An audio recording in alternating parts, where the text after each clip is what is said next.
Hi, I'm Christopher Collins. Today I'll be presenting COVID Connect, our chat-driven anonymous story sharing system for peer support, a collaboration between Ontario Tech University, Ontario Shores Centre for Mental Health Sciences, and the City of Oshawa. I'm joined today by my co-authors, Nathan and Zushin, to help with the presentation on behalf of our other collaborators, Simone, Sean, and Jennifer. In addition to illness and death, COVID-19 brought immediate and drastic changes to our lives. From empty classrooms, closed playgrounds, and product hoarding, to days of boredom, warnings, and Zoom birthday parties, the direct and indirect effects of the pandemic were numerous. It's within this context that we decided to create COVID Connect. In fact, some of the pictures you see here are from our own lives. So as we were also living through the pandemic, we were inspired to take an autobiographical design approach, acting as both designers and the representatives of the target audience. Our aim was to create something quickly and continuously improve it through iterative development in order to address this pressing need. At the height of the pandemic, accessing mental health support was limited. Moreover, many people could not afford, did not have the time, or were not comfortable talking to a person about their problems. So we were inspired by other similar low-cost and automated approaches providing support. With therapist chatbots like Eliza, created by Joseph Weizenbaum in the 1960s, saw that simple chat scripts were sufficient to engage and encourage people to share personal stories. Together All was another source of inspiration for our project. They provide a combination of one-on-one help and peer mental support help. Another source of inspiration is a community art initiative called Post Secret. They invited participants to mail postcards to curators of the site where they would be displayed. Because people were allowed to be anonymous, they shared personal and thought-provoking stories. We wanted our system to be free and accessible across multiple platforms, and since mental health is a private subject, we anonymized the messages and allowed users to request to delete their messages from our database. Due to the gravity of the pandemic, we deployed our system as quickly as we could and used iterative refinement. To understand what our target stakeholders' concerns were, we conducted a survey and gathered a focus group of HR professionals at our local municipal government. The survey and the focus group revealed that the most common themes reported by participants were related to school, working from home, loneliness, and more. With these themes, we hope to create an inviting and engaging chat script informed by professionals within the mental health sector. We were advised to use open-ended questions, acknowledge and affirm, demonstrate patience, end on a positive note, and invite further participation. The chat agent attempts to detect the intent of the user's messages and generate appropriate responses to 3 sentiment categories and 10 of the previously mentioned topics. When the chat agent can't detect the user's intent it chooses one of the 9 redirect responses provided by our mental health professional team members. For example, what is the best thing that happened to you over the pandemic?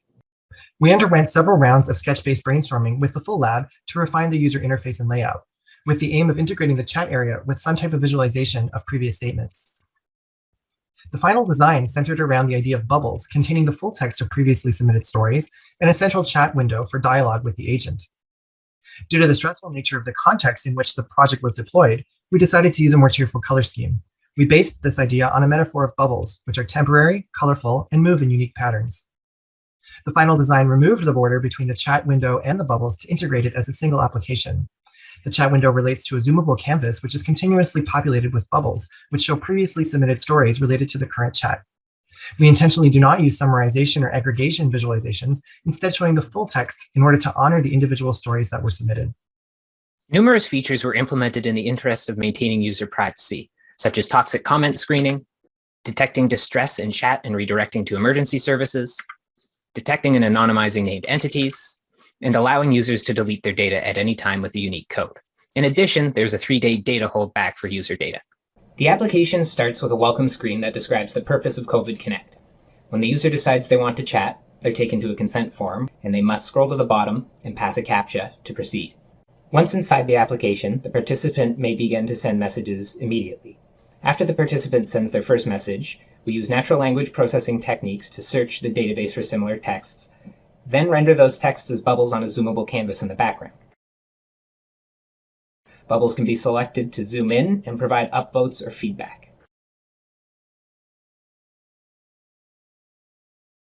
At the end of the chat session, the agent provides a link to a feedback survey.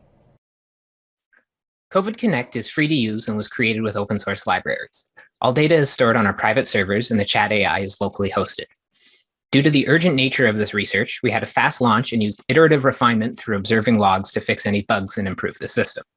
Here we have the complete system diagram, which comprises of 3 logical groupings: front end, web and data backend, and natural language processing, which each have discrete components. Communication between components is denoted by edges, which are also color-coded to denote the class of data being communicated.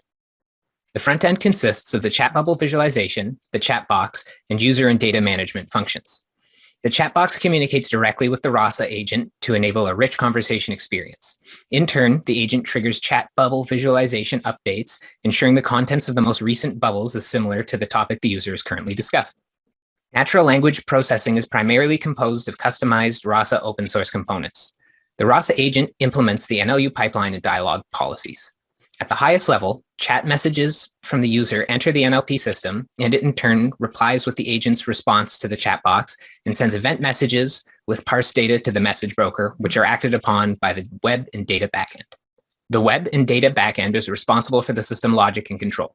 It ties together the disparate components via the message broker, interacts with the database, scrubs messages of personally identifying information and archives them, performs message similarity searches, and also implements user data controls. We launched COVID Connect in March of 2021, and while it remains online, our data snapshot was taken in February 2022. The recruitment was carried out by direct emails to employees and students at partner institutions. We also posted on social media posts and used posters. This project was also featured in a news story, and additionally, we invited people to forward the recruitment to their networks. For our data collection, we had a total of 409 unique sender IDs, and there were 1,700 user messages. Most of the messages we obtained consisted of greetings and simple yes or no responses. So to conduct qualitative analysis using open coding, we filtered the messages and only analyzed those with more than 5 words. The analysis was conducted by a 2-path method involving a researcher going over the entries manually and then consulting a mental health expert co-author to discuss data groupings and overarching themes.